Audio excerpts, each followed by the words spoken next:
lever, nous allons commencer cette célébration eucharistique.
Que Dieu, le Père d'amour qui ressuscite son Fils, et Jésus le Christ, notre Seigneur, qui ne cesse de venir à nos rencontres, vous donne la grâce et la paix. Béni soit Dieu maintenant et toujours. Bienvenue à cette célébration où c'est toujours la fête de Pâques qui nous rassemble, qui nous réjouit le cœur, puisque c'est vraiment la vie qui sort du tombeau, comme les bourgeons qu'on voit naître, comme les fleurs qu'on voit se dresser, pointer leur tête tranquillement, pas vite. On va l'avoir le printemps, il est déjà avec nous. Et ce printemps-là, le Seigneur veut le faire naître aussi au fond de nous. C'est pourquoi nous recevons encore une fois l'eau de notre baptême, au nom du Père, du Fils et du Saint-Esprit. Chantons la gloire de notre Dieu.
Dieu.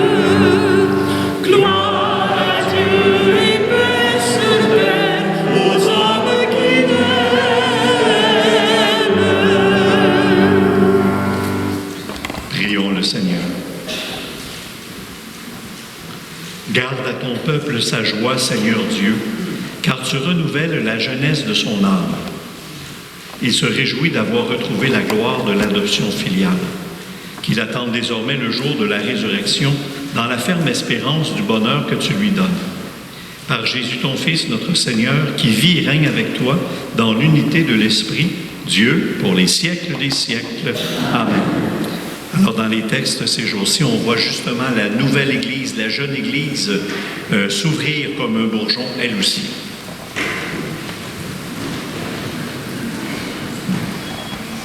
Lecture du livre des Actes des Apôtres. Le jour de la Pentecôte, Pierre, debout avec les 11 autres apôtres, éleva la voix et leur fit cette déclaration. Vous, Juifs, et vous tous qui résidez à Jérusalem, sachez bien ceci, prêtez l'oreille à mes paroles. Il s'agit de Jésus le Nazaréen, homme que Dieu a accrédité auprès de vous en accomplissant par lui des miracles, des prodiges et des signes au milieu de vous, comme vous le savez vous-même. Cet homme, livré selon le dessein bien arrêté et la prescience de Dieu, vous l'avez supprimé en le clouant sur le bois par la main des impies. Mais Dieu l'a ressuscité en le délivrant des douleurs de la mort, car il n'était pas possible qu'elle le retienne en son pouvoir. En effet, c'est de lui que parle David dans le psaume « Je voyais le Seigneur devant moi sans relâche. Il est à ma droite, je suis inébranlable. C'est pourquoi mon cœur est en fête et ma langue exulte de joie. Ma chair elle-même reposera dans l'espérance. Tu ne peux m'abandonner au séjour des morts, ni laisser ton fidèle voir la corruption. Tu m'as appris les chemins de vie.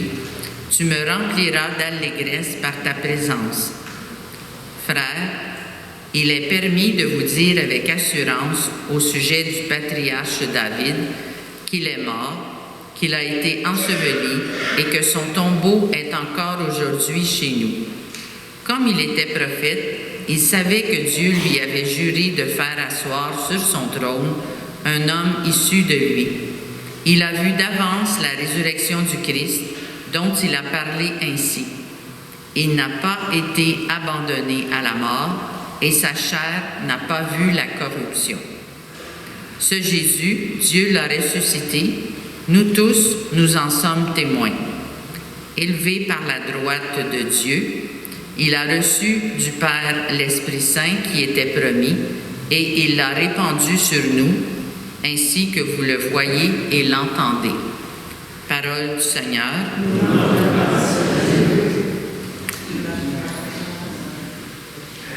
Tu m'apprends, Seigneur, le chemin de la vie. Garde-moi, mon Dieu, j'ai fait de toi mon refuge. J'ai dit au Seigneur, tu es mon Dieu. Seigneur, mon partage et ma coupe, de toi dépend mon sort. Tu m'apprends, Seigneur, le chemin de la vie. Je bénis le Seigneur qui me conseille. Même la nuit, mon cœur m'avertit. Je garde le Seigneur devant moi sans relâche. Il est à ma droite, je suis inébranlable. Tu m'apprends, Seigneur, le chemin de la vie.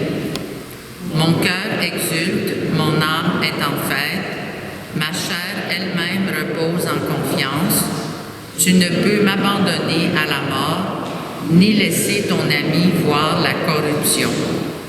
Tu m'apprends, Seigneur, le chemin de la vie. Tu m'apprends le chemin de la vie, devant ta face, débordement de joie. À ta droite, éternité de délices. Tu m'apprends, Seigneur, le chemin de la vie. Lecture de la première lettre de Saint Pierre apôtre. Bien-aimés, si vous invoquez comme Père celui qui juge impartialement chacun selon son œuvre, vivez donc dans la crainte de Dieu, pendant le temps où vous résidez ici-bas en étranger. Vous le savez, ce n'est pas par des biens corruptibles, l'argent ou l'or, que vous avez été rachetés de la conduite superficielle héritée de vos pères. Mais c'est par un sang précieux, celui d'un agneau sans défaut et sans tache, le Christ. Dès avant la fondation du monde, Dieu l'avait désigné d'avance et il l'a manifesté à la fin des temps à cause de vous. C'est bien par lui que vous croyez en Dieu, qu'il l'a ressuscité d'entre les morts et qui lui a donné la gloire. Ainsi, vous mettez votre foi et votre espérance en Dieu. Parole du Seigneur, nous rendons grâce à Dieu.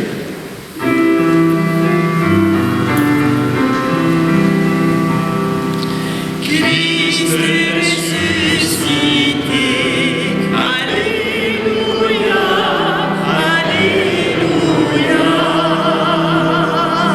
Christ a vaincu la mort, Alléluia, Alléluia. Seigneur Jésus, ouvre-nous les Écritures, que notre cœur devienne brûlant, tandis que tu nous parles. Christ est ressuscité, Alléluia, Alléluia. Christ a vaincu la mort, Alléluia, Alléluia.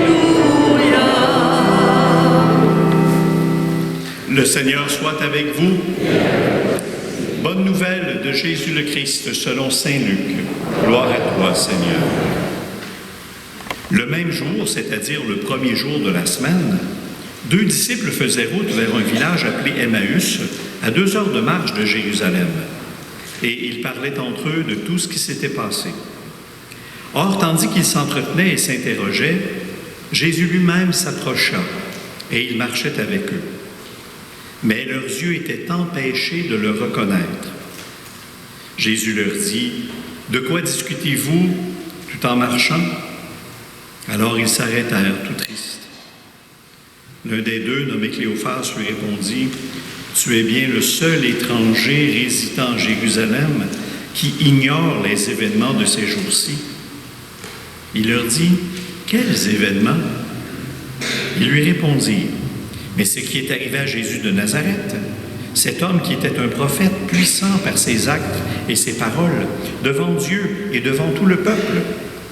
Comment les grands prêtres et nos chefs l'ont livré, ils l'ont fait condamner à mort et ils l'ont crucifié. Nous espérions que c'était lui qui allait délivrer Israël. Mais avec tout cela, voici déjà le 3e jour qui passe depuis que c'est arrivé. À vrai dire, des femmes de notre groupe nous ont remplis de stupeur, quand dès l'aurore, elles sont allées au tombeau. Elles n'ont pas trouvé son corps.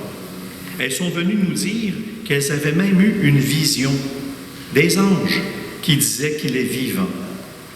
Quelques-uns de nos compagnons sont allés au tombeau et ils ont trouvé les choses comme les femmes l'avaient dit. Mais lui, ils ne l'ont pas vu. Il leur dit alors, « Esprit sans intelligence, comme votre cœur est lent à croire tout ce que les prophètes ont dit, ne fallait-il pas que le Christ souffrit cela pour entrer dans sa gloire? » Et partant de Moïse et de tous les prophètes, il leur interpréta dans toute l'Écriture ce qui le concernait. Quand ils approchèrent du village où ils se rendaient, Jésus fit semblant d'aller plus loin, mais ils s'efforcèrent de le retenir. « Reste avec nous, car le soir approche et déjà le jour baisse. » Il entra donc pour rester avec eux. Quand il fut à table avec eux, ayant pris le pain, il prononça la bénédiction, et l'ayant rompu, il le leur donna. Alors, leurs yeux s'ouvrirent, et ils le reconnurent, mais il disparut à leur regard. Ils se dirent l'un à l'autre, « Notre cœur n'était-il pas brûlant en nous, tandis qu'il nous parlait sur la route et nous ouvrait les Écritures? » À l'instant même, ils se levèrent et retournèrent à Jérusalem. Ils y trouvèrent réunis les 11 apôtres et leurs compagnons, qui leur dirent, « Le Seigneur est réellement ressuscité. Il est apparu à Simon-Pierre. » À leur tour, ils racontaient ce qui s'était passé sur la route et comment le Seigneur s'était fait reconnaître par eux à la fraction du pain. Acclamons la parole de Dieu.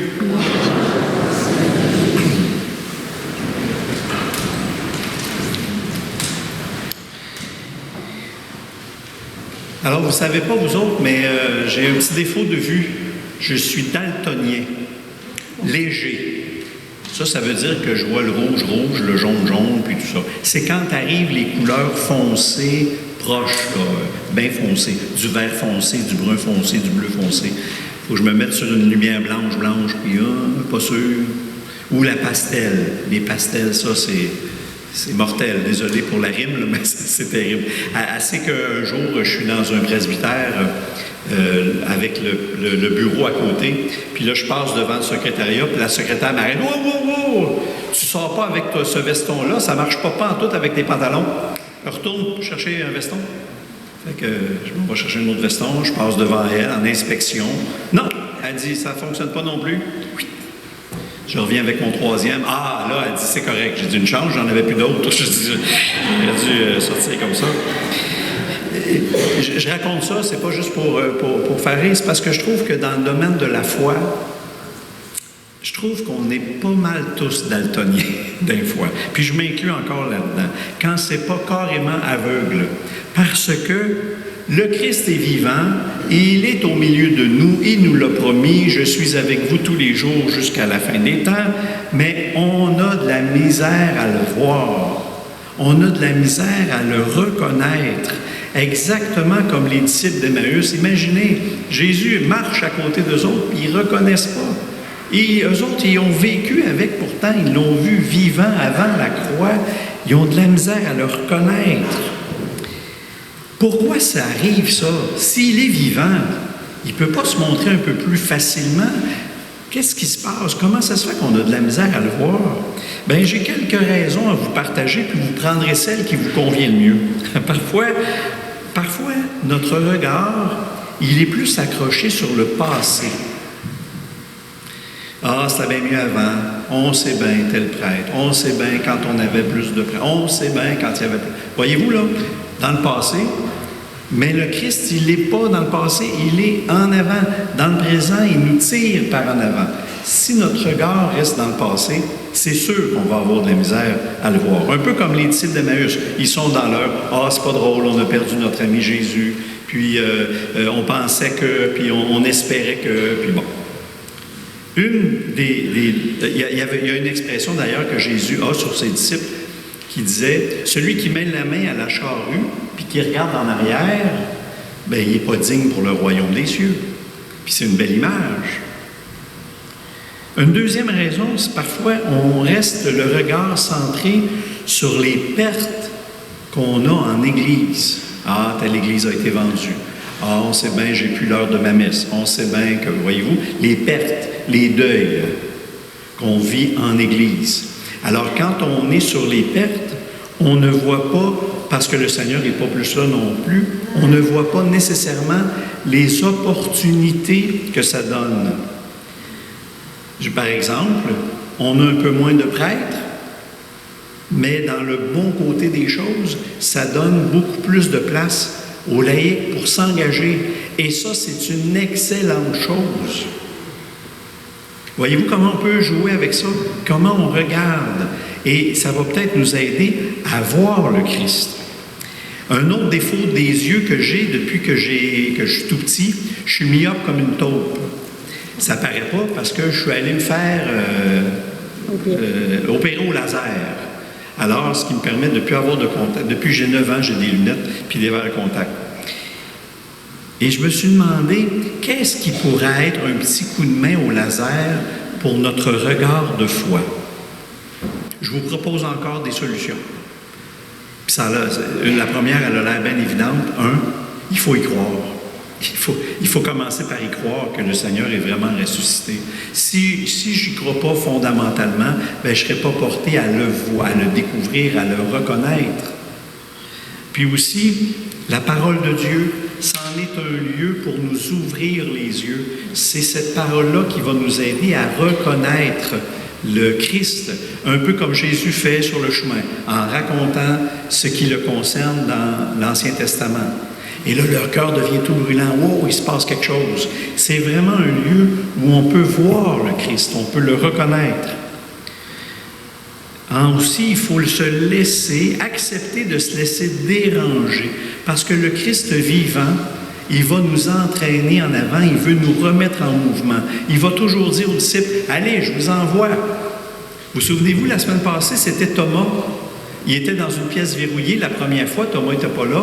Il souffle sur eux, « Allez, je vous envoie. » L'autre semaine après, Thomas est là. Où est-ce qu'ils sont? Encore dans la pièce verrouillée. Moi, à la place de Jésus, j'aurais dit, « Non, vous n'avez rien compris. » Mais c'est ça, il veut nous déranger. Il y a Mario Jean, le comédien, je ne sais pas si ça vous dit quelque chose, qui a dit dans un de ses shows un jour, puis j'avais été surpris de l'entendre, il dit, vous savez, Jésus, là, il marchait en sandales, là. Non, mais, il avait beau marcher en sandales, mais il n'était pas facile à suivre, lui, hein? Puis je trouve ça intéressant. Il avait saisi que Jésus était dérangeant. Ça peut peut-être donner une idée aussi pourquoi on a de la misère à le voir. Alors, puis un dernier, on le découvre dans la fraction du pain. Et ça aussi, quand on prend le temps de méditer, c'est extraordinaire. Comment le Seigneur s'est fait reconnaître par eux à la fraction du pain. C'est pas au moment, ça a l'air drôle de dire ça de ma part, c'est pas au moment où ils vont le manger. Leurs yeux vont s'ouvrir quand ils vont rompre le pain. Et ça dit beaucoup de notre Église. C'est dans le partage, c'est dans la fraternité, c'est dans l'être ensemble que le Christ va être présent. Oui, dans la présence réelle, bien sûr. Oui, dans la communion au fond de moi. Mais on ne pourra pas, il ne faudrait jamais perdre ce geste-là de rompre le pain, parce que le pain brisé, le corps brisé du Seigneur sur la croix, va donner naissance à un peuple à plusieurs membres. Puis ensemble, chacun de nos morceaux, on va former le corps du Christ. C'est extraordinaire. Je vous laisse tout ça pour votre méditation. Je voudrais prendre encore une minute peut-être pour répondre à des rumeurs que vous avez entendues, parce que je n'ai pas pu encore l'annoncer ici officiellement. Alors, vous avez appris que l'abbé Claude Lamoureux a été nommé évêque à Gaspé. Ça va? Il était le vicaire général. À ce moment-là, l'évêque s'est mis à chercher un nouveau vicaire général. J'ai essayé de me faire le plus petit possible, puis ça n'a pas marché. Il m'a nommé vicaire général. Ça va? Non.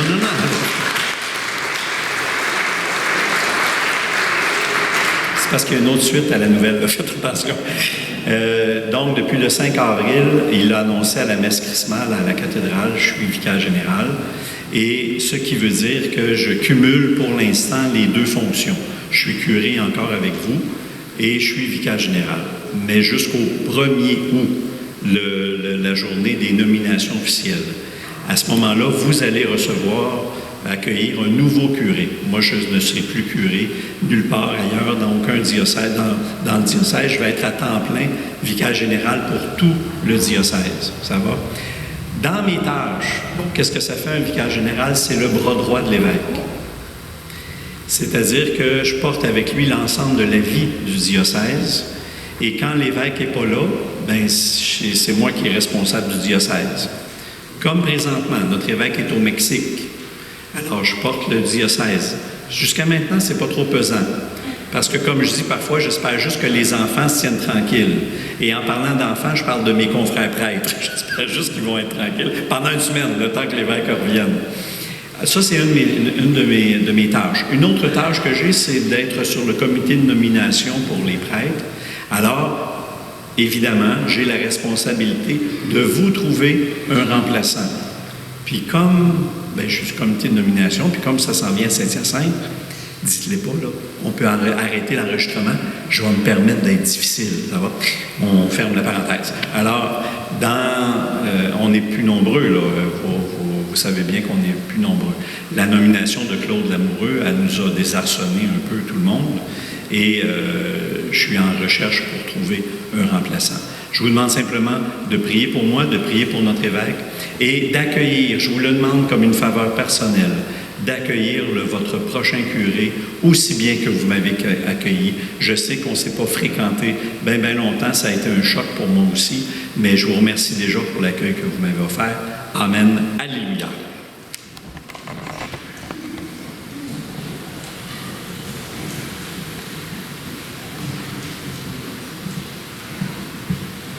Levons-nous. Il est vivant, il est ressuscité, et nous lui redisons notre foi. Je crois en Dieu, le Père Tout-Puissant, Créateur du ciel et de la terre, et en Jésus-Christ, son Fils unique, notre Seigneur, qui a été conçu du Saint-Esprit, est né de la Vierge Marie, a souffert sous Ponce Pilate, a été crucifié, est mort et a été sauvé, est descendu de l'enfer, le troisième jour est ressuscité des morts, est monté aux cieux, est assis à la droite de Dieu le Père Tout-Puissant, nous lui à juger les vivants et les morts. Je crois en l'Esprit Saint, à la Sainte Église catholique, à la communion des saints, à la rémission des péchés, à la résurrection des chair, à la vie éternelle. Amen. Dieu écoute toujours nos prières. Il vient continuellement à notre rencontre et se rend présent même dans les moments les plus sombres. Avec confiance, tournons-nous vers lui pour lui faire état des besoins du monde, de l'Église et de nos familles. Seigneur, toi qui marches avec nous, écoute-nous. Pour l'Église de Dieu, afin qu'elle continue, à temps et à contre-temps, de rendre hommage au Christ ressuscité, prions le Seigneur. Pour les autorités civiles et pour les chefs de communauté, afin qu'ils s'engagent toujours plus à lutter contre la pauvreté et à promouvoir le bien commun, prions le Seigneur. Seigneur, toi qui marches avec nous, écoute-nous. Pour les personnes qui traversent d'importantes épreuves et qui sont découragées, afin qu'elles rencontrent sur leur chemin des gens qui les réconfortent et leur apportent de l'aide, prions le Seigneur. Seigneur, toi qui marches avec nous, écoute-nous. Pour les jeunes qui se préparent aux Journées mondiales de la jeunesse, afin qu'ils demeurent ouverts à toute rencontre et qui les orienterait vers la mission, prions le Seigneur. Seigneur, toi qui marches avec nous, écoute-nous. Pour nos communautés chrétiennes, afin que les célébrations eucharistiques les incitent toujours à proclamer, en parole et en acte, l'Évangile du Christ ressuscité. Prions le Seigneur. Seigneur, toi qui marches avec nous, écoute-nous.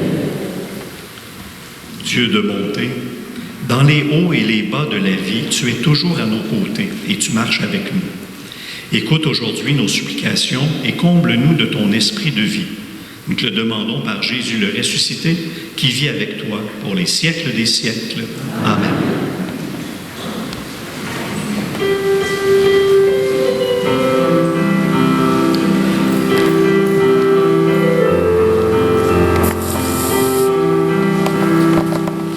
Apprends-nous à aimer, même sans poésie. Apprends-moi à aimer plus que moi.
sacrifice de toute l'Église, pour la gloire de Dieu et le salut du monde.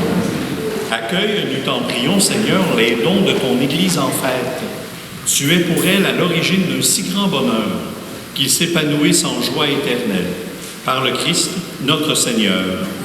Le Seigneur soit avec vous. Élevons notre cœur. Rendons grâce au Seigneur notre Dieu. Vraiment, il est juste et il est bon pour ta gloire et notre salut de te louer, Seigneur, en tout temps, mais plus encore de te glorifier en ces jours où le Christ de notre Pâque a été immolé.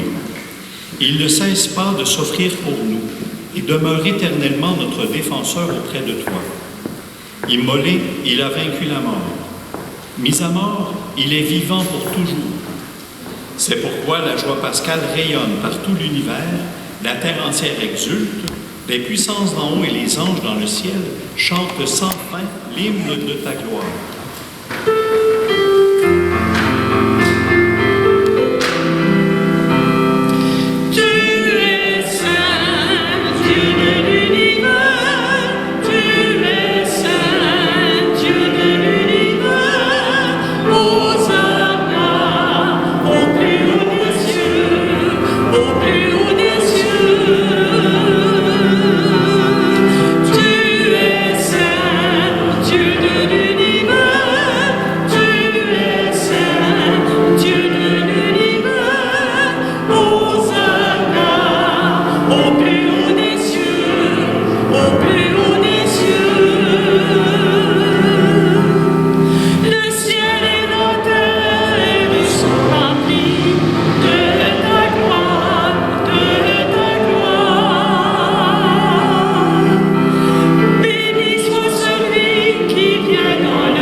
Car c'est toi qui donnes la vie. C'est toi qui rends sainte toutes choses par ton Fils Jésus-Christ notre Seigneur, avec la puissance de l'Esprit Saint. Et tu ne cesses de rassembler ton peuple, afin que du levant au couchant du soleil, une offrande pure soit présentée à ton nom. C'est pourquoi nous te supplions, Seigneur, de consacrer toi-même les offrandes que nous apportons. Sanctifie-les par ton Esprit pour qu'elles deviennent le corps et le sang de ton Fils, Jésus le Christ, notre Seigneur, qui nous a dit de célébrer ce mystère. La nuit même où il fut livré, il prit le pain. En te rendant grâce, il dit la bénédiction. Il rompit le pain et le donna à ses disciples en disant, « Prenez et mangez-en tous. Ceci est mon corps livré pour vous. »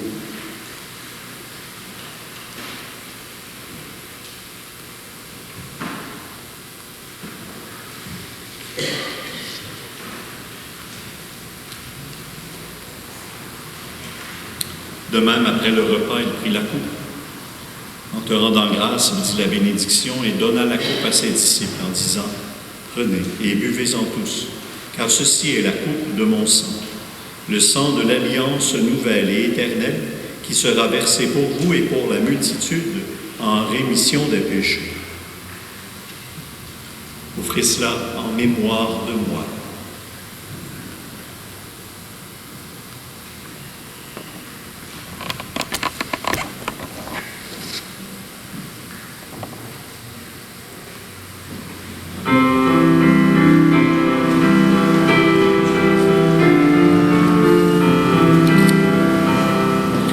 Christ est venu, Christ est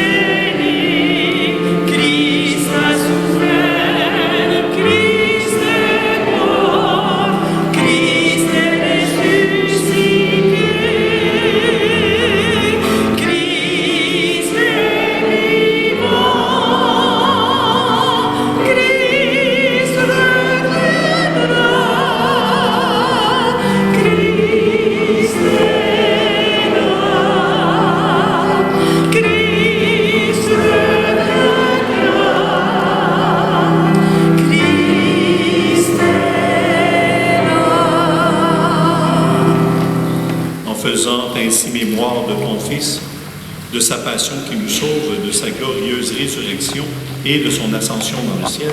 Alors que nous attendons son retour, nous t'offrons, Seigneur, en action de grâce, ce sacrifice vivant et saint.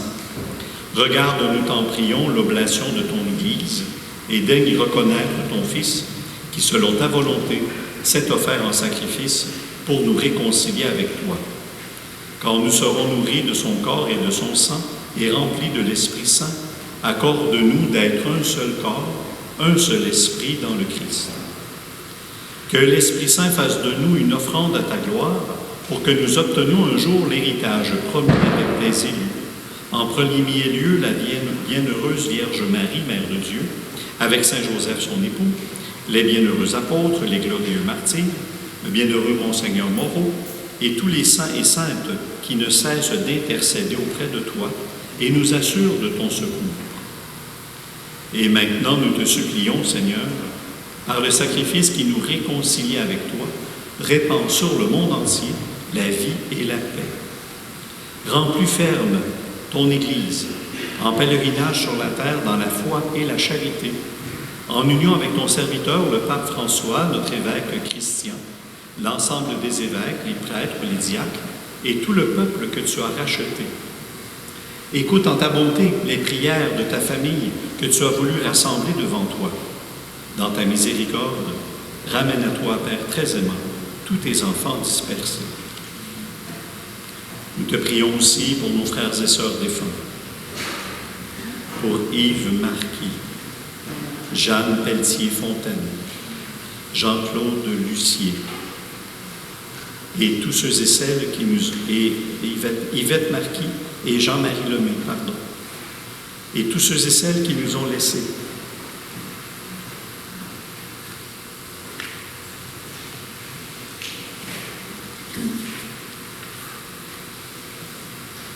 Accueille-les dans ton royaume où nous espérons être comblés de ta gloire, tous ensemble et pour l'éternité, par le Christ notre Seigneur, par qui tu donnes au monde toute grâce et tout bien.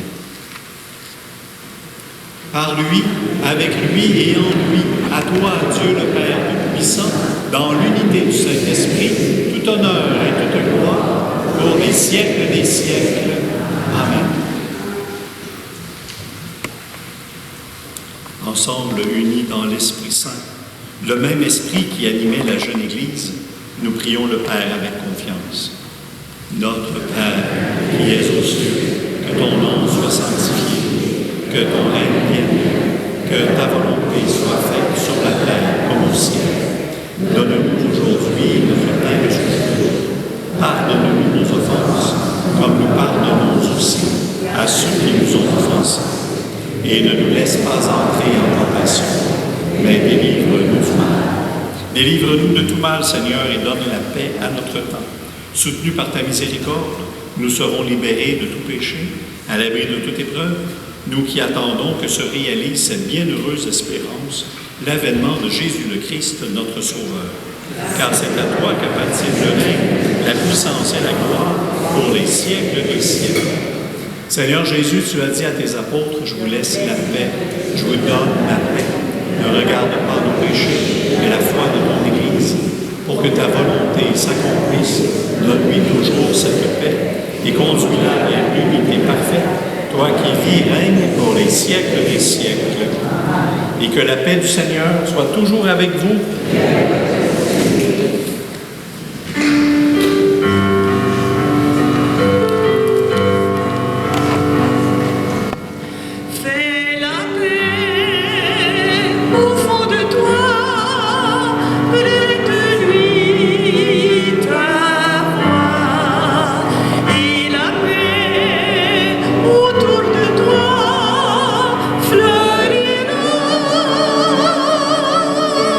Brother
Voici l'agneau de Dieu, voici celui qui enlève les péchés du monde. Heureux les invités au repas des noces de l'agneau. Seigneur, je ne suis pas digne de te recevoir, mais seulement une parole et je serai guéri.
Prions le Seigneur.